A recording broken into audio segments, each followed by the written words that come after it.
The Seattle Seahawks went 7-10 last season in 2021. And it's really weird to be a Seattle Seahawks fan this year because you're going into this season with your two heart and soul pieces of your franchise gone. Russell Wilson is now with Denver, and Bobby Wagner is with your divisional rival, the Los Angeles Rams. And this is a roster that doesn't really look all that talented. Now, the wide receiver position does look really good simply for the fact that you have DK Metcalf and Tyler Lockett. You also have Noah Fant at tight end. And you definitely have a lot of optimism about Rashard Penny and rookie running back Kenneth Walker. However, there are some major concerns on the offensive side of the football, and it mainly stems with the offensive line. And also quarterback. Because to be a Seattle Seahawks fan and have to potentially either watch Geno Smith or Drew Lock start as your potential quarterback this season is a nightmare that I would even wish on my worst enemy.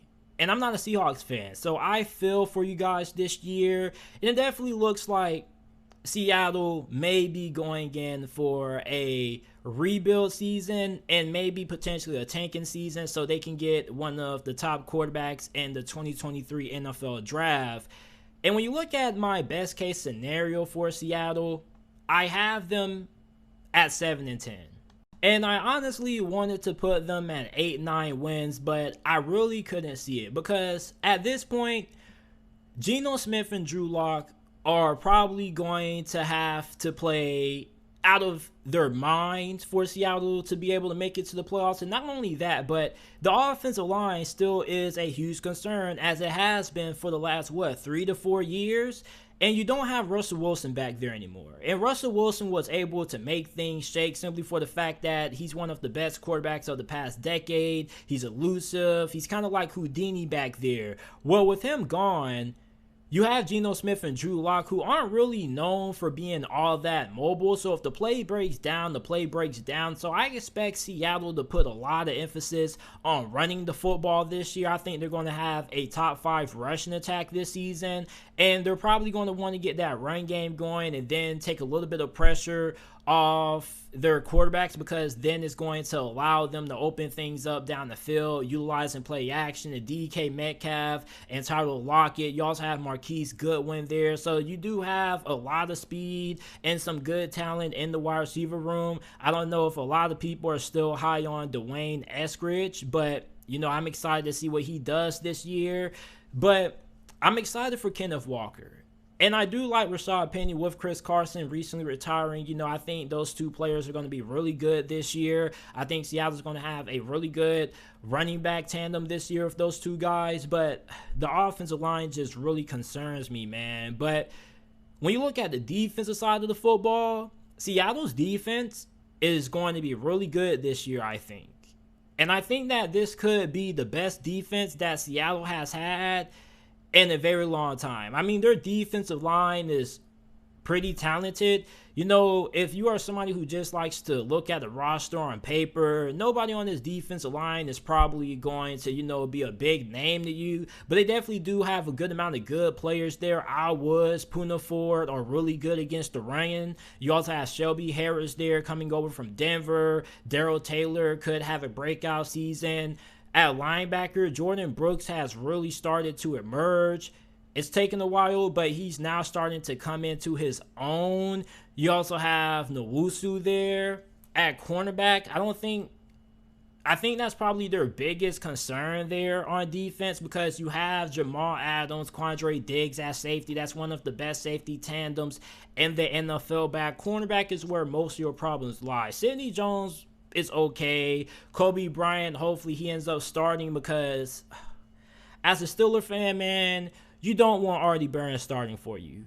You're going to get burnt if you start Artie Burns. And I honestly don't know why nobody has attempted to move him to safety or try him in the slot. But if they end up starting Artie Burns this year, I promise you, your secondary is going to look god-awful because he's going to at least give up 4 or 5 touchdowns. But at least when you look at the front seven and the back end of this defense, it looks really, really good. And that's the main reason why I have Seattle at 7 wins as their best case scenario, because if they do get the 7 wins, it's mainly going to be because their defense is able to keep them in games and allows their offense to buy enough time to do a little bit of something to put maybe, a couple of points on the board. But my worst case scenario for the Seahawks this season is going to be 1-16. And, it's tough for me to say that because nobody wants to hear their team going at 1-16. But when you look at their schedule, you look at the talent that they have at quarterback, it doesn't really give me a lot of faith. And on top of that, the offensive line, I got to go back to the offensive line, man, because it's not really all that great. And Russell Wilson was able to be Houdini because his skill set was able to allow him to create more time for himself, to allow receivers to get open. But now, you do have Charles Cross, who you drafted in the first round. You finally improved tackle, which is a good thing. And I think that Charles Cross is going to be really good for Seattle right away as long as he improves his run blocking. But then, you got Gabe Jackson.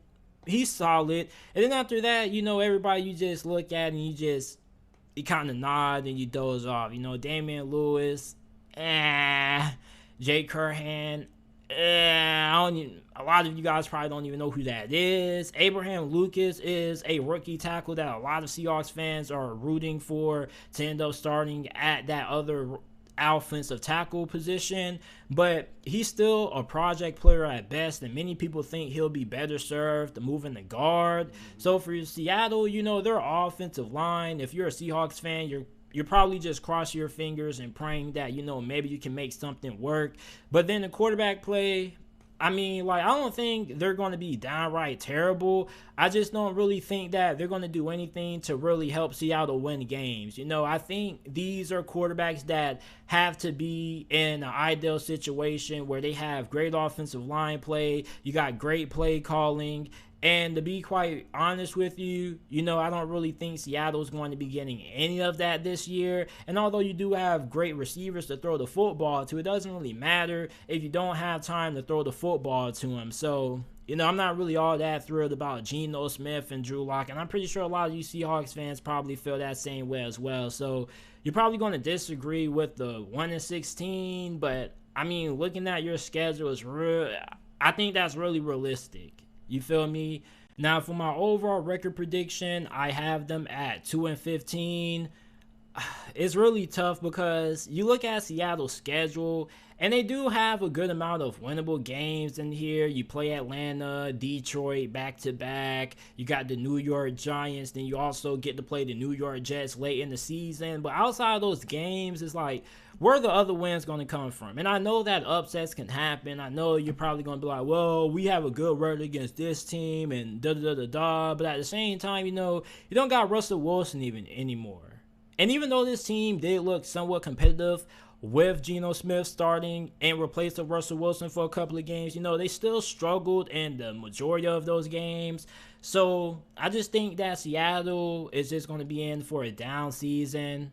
I think maybe this could be the last that we see of Pete Carroll. Maybe he ends up retiring. Maybe he ends up getting fired, or maybe they allow him to come back for another year, allowing him to draft a new quarterback to lead their franchise. But, the good thing for Seattle fans is that you are going to have a high draft pick next year, most likely, and pretty much some money to spend in for agency to improve your team. So this just is really going to be one of those years that as a fan, you're just going to have to hope for the best. But 2-15 is my overall record prediction for the Seattle Seahawks this season.